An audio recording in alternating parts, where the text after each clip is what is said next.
Hello everyone, welcome back to another episode of r/Malicious Compliance. In today's episode, won't pay me for days in traveling without work to do? Okay. Take care of it myself? Alright. Want to switch sections? Okay. You're not sharpening those drill bits correctly, Sergeant. Before we get started, make sure to subscribe so you will never miss a video. So let's get started. Won't pay me for days in traveling without work to do? Okay. To start off, this was one of the best bosses I ever had, but it was a new team and he was learning how to manage a team that traveled 100 plus days per year. I had already been doing similar work for a few years, so I knew the ropes. I am based in Seattle.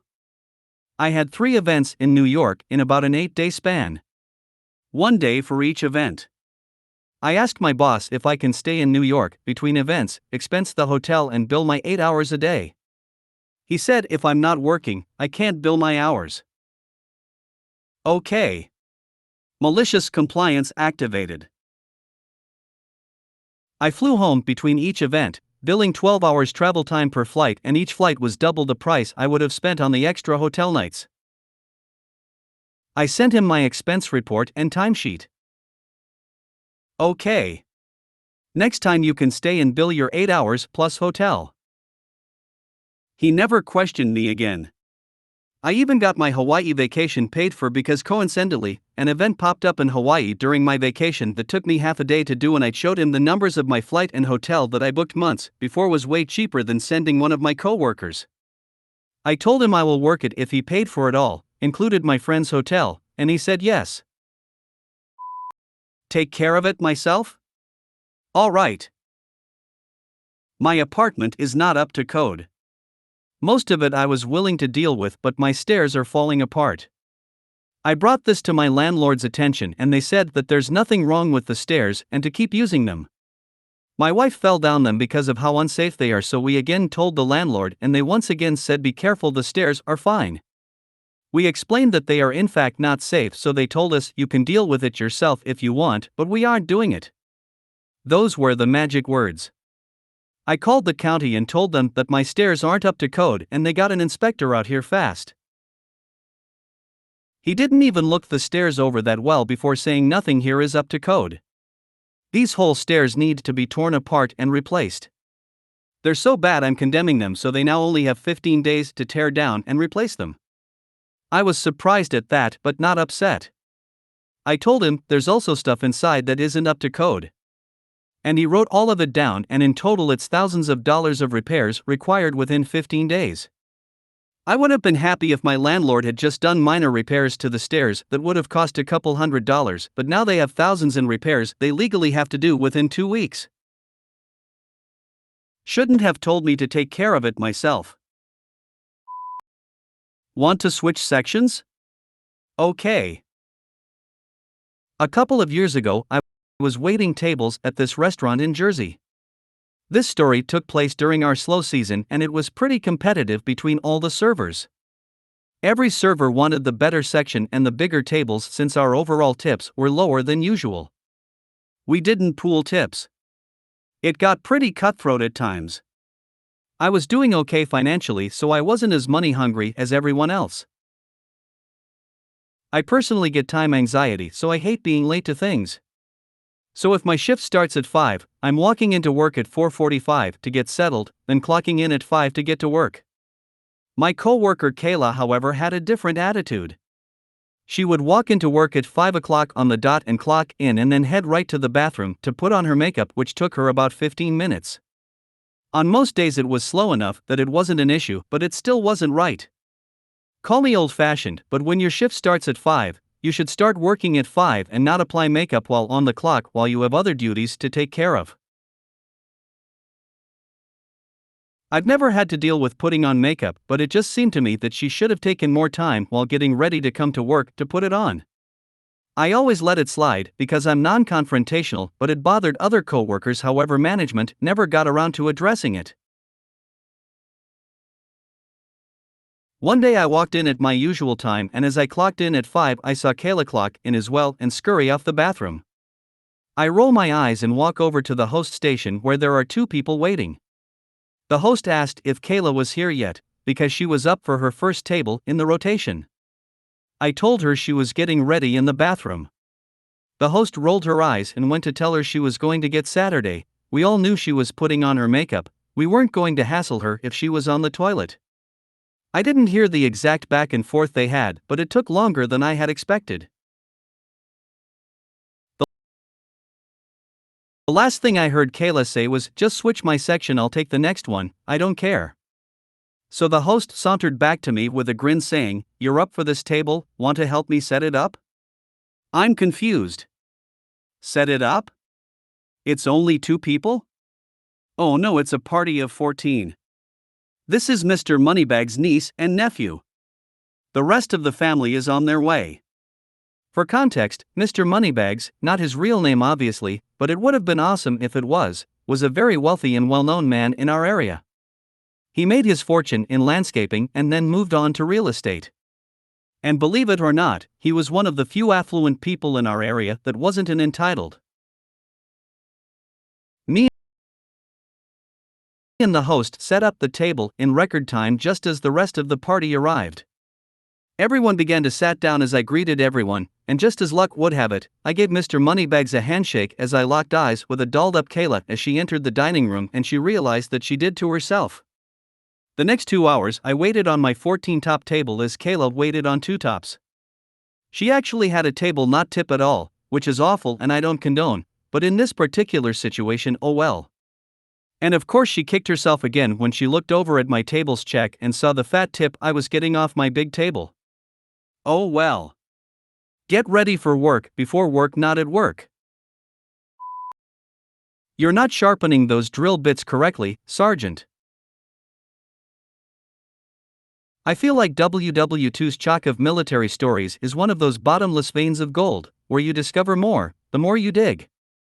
This story comes to us from my grandfather, from whom I inherit my love of pranks, most of my sense of humor, and probably my deep appreciation for schadenfreude. Like many of his stories, I heard this one as a kid many times, usually in front of a fire with snow falling outside, and always accompanied by an eye roll and a tart comment or two from my long-suffering grandmother.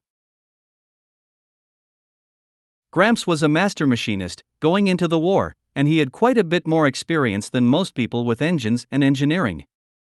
He was one of those guys that would look at just about anything mechanical with both reverence and a critical eye for making it better, and his knack for success inspired the Army Air Corps to snatch him up and plop him back down in the Midwest as a crew chief. My understanding, and I don't have any military experience here, but this is what I've been told, is that the senior NCO in charge of the maintenance, repair, upkeep, and general functioning of a squadron is the guy that actually owned those planes. From what Gramps always said, his attitude was that he loaned the pilots his planes, and they were expected to bring them back in roughly the same condition as they were in when they went up. When they were on the ground, the aircraft and everything used to maintain them was part of his kingdom. One fine day, a very new, fresh out of the box lieutenant, still with that new officer smell, introduced himself to Gramps and the other guys in the unit as they were sitting in back of one of the maintenance bays, sharpening up a big double set of drill bits that had been getting more use than usual, and by introduced, I mean came in shouting about how they were doing it all wrong. He knew all about what they were doing, of course, and so just knew that the drill bit sharpening they were doing was actually going to ruin the bits and waste war resources, and did they want the Krauts to win? He showed them all the right way to do it, and wasn't going to take any lip. My grandfather was not the sort of guy that was able to keep his mouth shut, which is probably another reason they put him in charge of mechanical things that tended not to get uppity with him. I also inherited this congenital condition, but that's a separate tragedy entirely. He protested that the lieutenant's direction actually was incorrect, and got about 2/3 of the way into what he was about to say before the officer decided that he'd had enough backtalk, and gave him weekend night shift guard duty.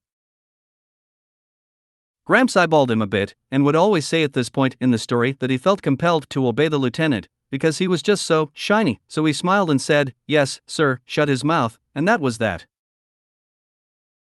This was well before the army had put tons of resources into things that weren't war critical. The airbase Gramps was stationed, it was essentially a dirt/grass airfield, with hangars plopped down, and utterly without any pretense at pavement anywhere in sight. Consequently, the main traffic artery right behind the hangars, and which one had to go down when entering or leaving the base at all, was parallel to the airstrip and was the sort of thick, gooey, sticky, oobleck mud that one gets in Nebraska when it's been raining a lot and people have been driving army jeeps over the same patch of ground repeatedly. About halfway down, in the middle where the traffic had been heaviest, there was what Gramps described as a puddle, and which he later clarified was nearly 300 feet long, 30 feet wide, totally unavoidable, and which would swallow up the unwary interloper who didn't keep going, go too fast, or too slow, and you're fucked one way or the other. Go through slowly and don't stop, and you'd probably be okay. Gramps positioned himself on Saturday night with his rifle and, grimly determined to protect this Nebraska airbase in the middle of nowhere from the Huns, waited about 2/3 of the way down this Charybdis-like vortex, and waited. Elty Shiny, along with a lot of the other guys on the base, really liked taking his weekend pass in town, because there were girls there, which any self-respecting soldier knew was an opportunity one did not lightly pass up, and which was the reason that Gramps had been assigned weekend sentry duty, as just an extra little F***CKU. Pretty soon, Lieutenant Shiny came trundling back to base, and not in an army jeep. Oh no. His family evidently had money, or pull, or something, because he had an actual nice car to get around in, with those big swoopy fenders and the floorboards just outside the doors on both sides. He was playing it safe, Gramps said, by not driving down the middle of the road masquerading as a muddy pond. He was going along the side where it wasn't quite as deep and he was less likely to get stuck, but that also meant that the driver's side of the car was almost overhanging the deepest part of the mud. You can probably see where this is going. The duty of a sentry, of course, is to stop anyone they don't recognize from being on the base or near anything vital, and while Gramps knew perfectly well that Lieutenant Shiny was where he was supposed to be, he also knew that there was no way in hell during wartime he was going to get questioned about it, so he advanced, just as Elty Shiny got abreast of a particularly bad spot and hollered halt. In his best drill instructor voice. It got the message across, and the car stopped immediately. Danger, Will Robinson. Window rolls down. Top of Lieutenant Shiny's head pokes out, and he yells back, "Elty Shiny, sentry, returning from off-base pass." Gramps yelled back, from about 30 foot away, "Advance and be recognized," meaning, of course, "I can't see you clearly where you are, come to where I can see you. Or else." Frustrated, Lieutenant Shiny opened the door, dangerously close to the surface of the awaiting mud, and leaned out so the light caught him. He was in uniform, of course, all duded up as Gramps said, and wearing decidedly non-regulation boots with his uniform that came up to his knees and were polished to the sort of shiny finish that NASA uses on telescope mirrors today. He yelled back again who he was, and was obviously frustrated and hoping he hadn't just gotten stuck, but he also hadn't gotten any closer as he'd been commanded to by the very armed sentry that had just challenged him, and on some level he knew it. Next steps, racking around into the chamber as a warning, and a repeated command. Advance, and be recognized. Desperate, but knowing there was no way out of this other than forward, Lieutenant Shiny stood on the floorboards of the car, now just level with the surface and starting to inch closer to it slowly, and declared himself again, and was greeted with a loaded weapon pointed at him, and a repeated command to advance and be recognized. I asked Gramps once what would have happened if he'd actually shot Lieutenant Shiny, and he always said he was pretty sure he'd have been court-martialed at the least, but if he wasn't determined to make a point about this, and so, Lieutenant Shiny finally stepped off the sideboards of his car, sank immediately to his knees with muddy goo slopping over the top of his boots, and sadly advanced. Gramps let him get 2 steps forward, before shouldering his weapon again and snapping him the smartest of salutes. "Sir, thank you. You may proceed." Lieutenant Shiny sadly got back into his car and valiantly tried to get it moving again, to no avail. Mud was everywhere, inside and out, mud flying everywhere as his wheels spun, and eventually, he gave up and trudged off to his barracks. By morning, they ended up having to use 2 jeeps and a come-along to yank that car out of the mud. Gramps said that he got talked to briefly by someone above Lieutenant Shiny and basically told don't do that again, but he said nothing much further came of it. Oddly enough, the subject of sharpening drill bits never came up again, and LT Shiny was always very careful about staying out of the maintenance bay unless he was going to be taking an aircraft up. If you made it to the end of the video, thanks for watching. Don't forget to like, subscribe and share, and we will see you in the next video.